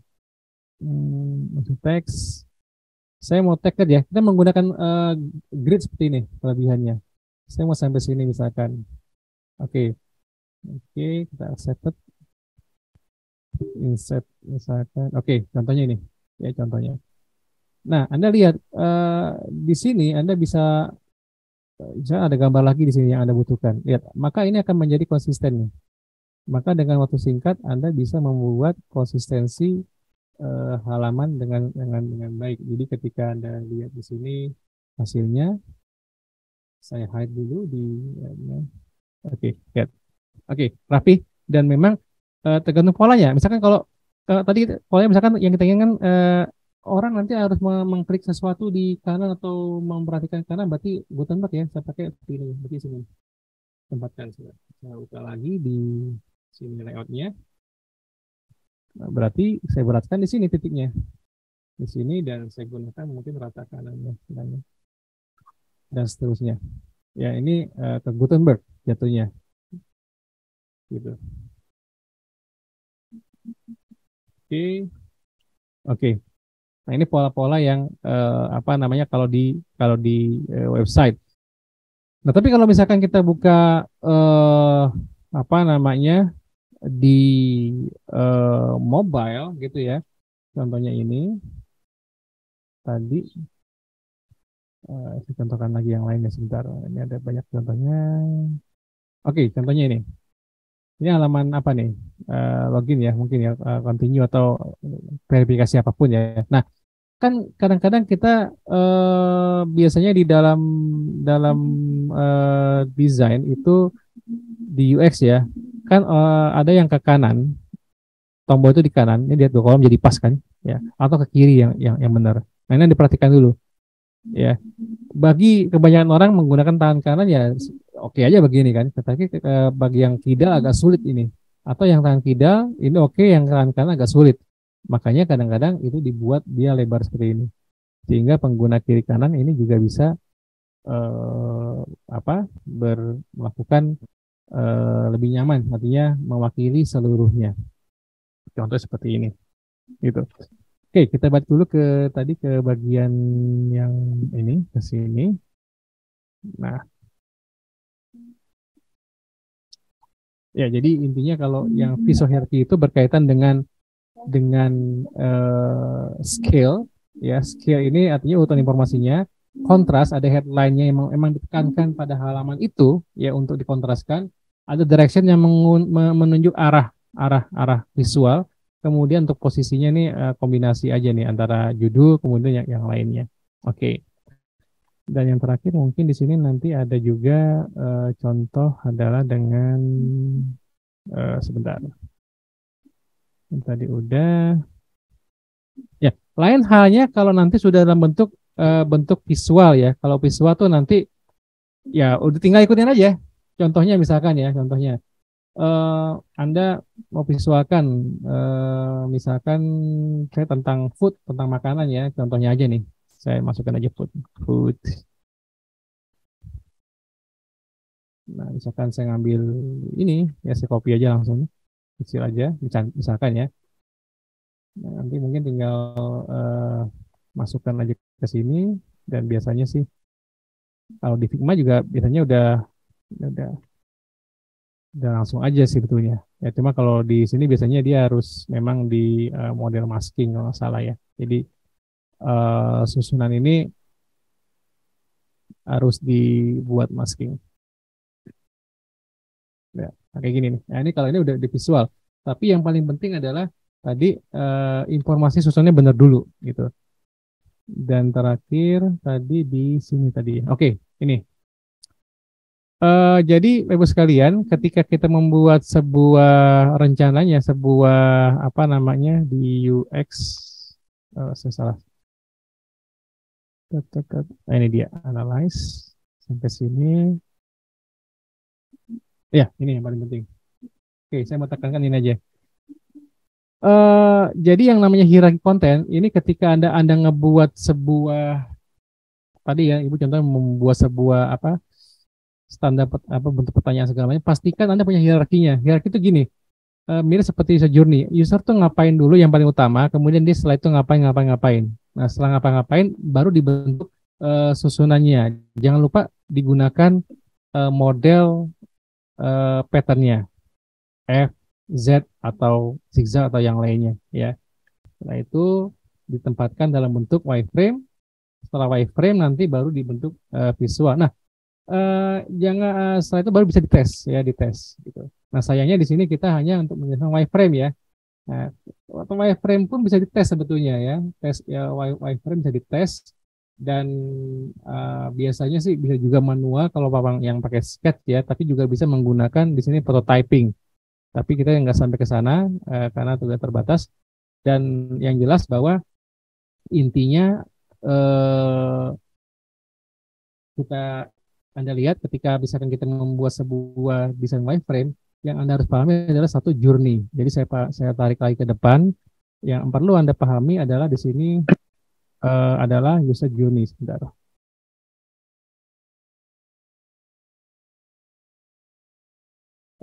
Ya ke sini ya. Nah, ini yang langkah journey-nya, langkah besarnya ya. Jangan sampai langkah besar, langkah kecil juga penting. Tapi yang penting itu langkah besarnya dulu. Karena gini, bisa sebetulnya hanya ingin usahakan ketika membuat aplikasi di satu tugas ya, satu penugasan, usahakan sampai selesai ya, itu jangan sampai lebih dari 5 deh, 4 atau 5 step gitu. Kalau sampai 6 ke 7 step untuk menyelesaikan satu perintah atau satu pengerjaan, bisa biasanya akan ada emosian. Jadi akan lebih apa namanya? Stres duluan gitu, stres duluan ya. Lihat deh. Bagus sekarang tadi ketika ngecek, saya mau naik mobil, buka aplikasi. Milih mobil, terus tujuan kemana, harganya oke, klik, nyampe kendara apa peta supir nyampe, kepilih, tunggu, selesai itu aja kan. Itu intinya. Nah, itu proses itu harus jelas. Tadi Bu Ella misalkan user buka aplikasi, terus mau ngapain? Nah, sampai dia menyelesaikan pekerjaan dia tuh berapa lama? Usahakan jangan sampai langkah besarnya ya. Langkah kecil-kecil boleh. Usahakan kalau ada, Pak, ini langkahnya ada 10. Bikin sempitin, dibikin yang ringkas. Yang pentingnya apa?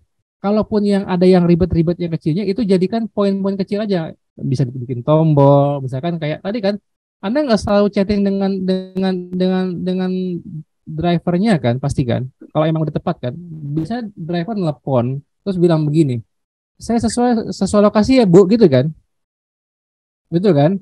Atau dia WA, itu udah user flow, itu ya udah apa, jangan terlalu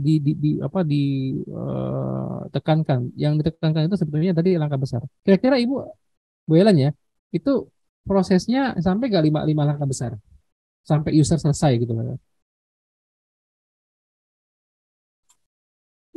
Saya tadi mungkin agak salah paham, jadi setelah dijelaskan lagi baru ini agak lebih paham. Jadi ternyata memang kayak tampilan dashboard aja gitu ya, nanti dari dashboard tinggal mana yang pilihannya. Nah, ya. Apalagi dashboard Bu ya, kalau dashboard itu biasanya kompleks, oke?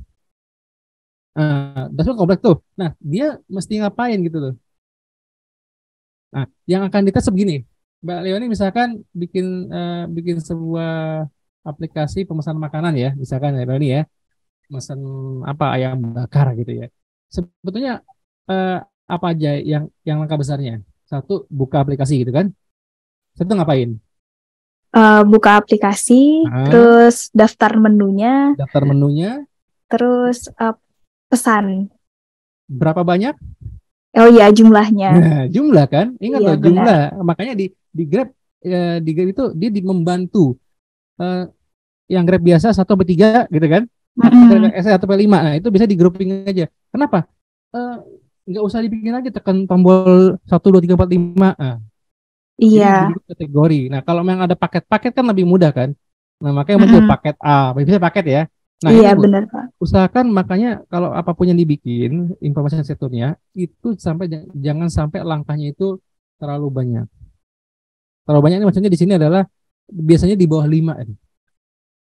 Itu dulu. Kalau misalnya Pak ini langkahnya mesti ada 7 atau 8, dirampingkan atau disatukan, digabungkan seolah-olah itu satu gitu loh. Itu memang tugasnya UX itu. Karena apa? Dia bagaimana orang itu sebetulnya kan biar orang kan umumnya nggak mau ribet ya. Itu ingat ya.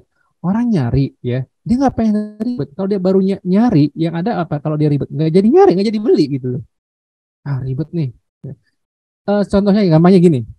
Anda pernah buka sistem nggak atau website ketika mesti daftar, ngisi form, ribet nggak?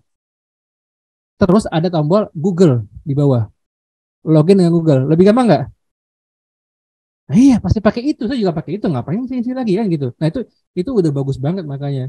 Ya, artinya lagi-lagi di sini Google gitu ya. Nah, makanya si Google sampai sekarang, dari zaman dulu sampai sekarang, yang namanya search engine Google di tengah selesai udah. Kenapa? Orang mau nyari, udah gitu aja. Enggak nyari apa? Search, udah selesai. Bayangin loh, fungsinya mencari kan dia kan. Dia nyari kan. Nah, ketika masuk ke dalamnya, nah dibikin tuh. Ini bukan yang Anda cari. Nah, ditempatkan di sebelah kanan gambarnya. Look gitu kan. Nah, itu. Nah, sama ketika Ibu bisa bikin, ketika buka aplikasinya, orang itu pertama pengen ngapain, Bu? Pengen ngapain dia? Buka aplikasi pengen ngapain, Bu Ellen? Tujuannya. Orang itu buka aplikasi pengen ngapain gitu. Kalau yang tadi sempat saya pikir itu kalau misalnya dia mau dites, dia bisa pilih Bisa mau, pilih iya gitu kan. kategori kan berarti kan? Iya, Berarti dia sebetulnya mencari di sini urutannya berarti di bawah kategori, betul kan? Nah, ini berarti kan susunannya bahwa nanti yang akan yang dominan itu yang di atas bukan mencari. Mencari bisa diletakkan di kanan misalnya atau di bawah, di kanan nggak mungkin, di bawah di kanan lah ya. Jangan di atas. Kategori langsung aja kategori. Belum kategori gitu loh. Dan kategori tadi Bu, Grab itu mencontohkan bagus tadi kan, ada motor, karena motor paling banyak kan, iya kan? Motor, makanan, mobil. Kenapa nggak motor, mobil, makanan? Ya karena memang database-nya si Grab ya seperti itu gitu loh. Dicari yang tadi apa? Hierarkinya yang paling sering gitu kan. Nah, sama nih Ibu, dashboard itu kategori apa ya? Pasti ada dong yang paling ditujukan gitu kan. Apakah ada. sama? Semua sama? Pasti ada yang utamakan kan? Nah, kalau emang sama, kalau emang wah semua sama aja Pak gitu Pak. Nah, ketika sama, memang buatlah memang yang balance nanti gitu. Oke, Pak Jenderal sementara itu Ya. kira-kira punya pertanyaan? Baik. Sudah Nah, selesai. ini semakin disampaikan sebetulnya semakin mudah-mudahan sih semakin apa ya kondisi sekarang kita akan ternyata nggak apa ya nggak waktunya juga terbatas Pak Di ya. Ya nggak Waktu apa-apa. terbatas, Nanti tapi gambarannya setelah ingat sudah dapat lah. mudah-mudahan gambaran besar tadi bahwa yang UI UX itu memang sudah terjadi di kehidupan kita, di apa ya pekerjaan kita. Hanya memang tadi sampaikan Pak Adi bahwa di antara UI dan UX itu ternyata memang saling berhubungan. UI-nya itu tampilan, kemudian UX-nya itu memang butuh tadi seperti Mbak Ellen memang butuh informasi psikologis sehingga Betul. yang kita bikin nantinya untuk paling tidak untuk apa ya informasi seorang desainer nggak mungkin bagusnya seperti apa, enggak, fungsionalnya seperti apa. Nah, fungsional Betul. ini Nanti maka bentuk visual Pak Jenderal. betul. Kalau di visual itu, nah Bu itu kita main, Ibu tahu teori Gestalt pasti ya. Kalau psikologis ada Gestalt kan. Nah Ya, itu pakai banget tuh Bu. betul. Itu kan Jadi Gestalt tuh teorinya orang psikologis tentang visual kan. Nah itu yang dipakai di desain tuh kepake. Di samping nanti ada prinsip elemen gitu Pak Jenderal. ya baik. Nah ini kan apa ya memang ke depan memang sangat asik ada kolaborasi antara teman-teman yang bergerak di bidang visual dan teman-teman yang bergerak di bidang psikologi salah satunya ya. Kalaupun ada marketing tentunya juga akan lebih bagus. Nah, ini apapun yang mungkin teman-teman dapatkan di malam hari ini, kita sangat berharap tetap ada komunikasi dan tentunya kita akan silakan nanti teman-teman di chat itu ada kolom form dan kolom form ini form feedback ini ada beberapa yang nantinya teman-teman mau pelatihan apa dan kita insya Allah kita akan support. Tapi di sisi lain teman-teman yang ada kendala misalnya pertanyaan apapun dengan senang hati silakan aja di IG kita, di website kita atau mungkin personal yang ada di Harmoni. Ini kita cek di Harmoni, kita cek web kita di harmoni.id. Silahkan di sini ada kontak personnya. Oh maaf, ini salah. Di yang betul yang bawah harmoni.id. Nah silahkan teman-teman bisa cek sini atau mungkin di IG kita sama harmoni.id silahkan. Baik ini nanti teman-teman akan mendapatkan sertifikat sudah pastinya sertifikat dan Zoom sama PowerPoint kita akan kirimkan by email. Sama yang kalau yang hadir bisa nanti dapat PowerPoint-nya Pak. Kalau yang baik. Oh ya yang hadir bisa dapat PowerPoint-nya pastinya. Ya. Mohon izin bisa di on cam, mungkin teman-teman Mas Adam, Mas Farham, kita sedikit untuk Oke. untuk dokumentasi kita dan sangat kulitnya ya, tapi mudah-mudahan sudah menggambarkan ya. Jadi UX itu Anda seorang marketing, Anda seorang psikiater, Anda seorang desainer, Anda seorang engineer, Anda seorang IT, itu semuanya seperti itu. Tapi Anda tahu prosesnya, proses ya, ingat ya, based on proses. Iya Pak. Ya baik. Mohon izin kita akan, mungkin ada kendala kamera. Ya, Mohon izin kita akan screenshot teman-teman 3, 2, 1. Oke.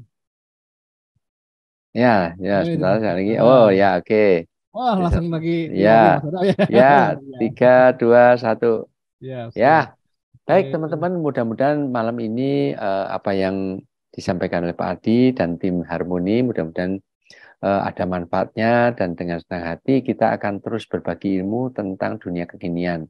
Dan tadi disampaikan di awal bahwa kita sangat berharap teman-teman yang hadir ini akan menjadi bagian dari tim Harmoni, dan kita akan kembangkan yang lebih luas kemanfaatan, dan kita mulai bangkitkan dunia entrepreneur dari sisi kreatif multimedia.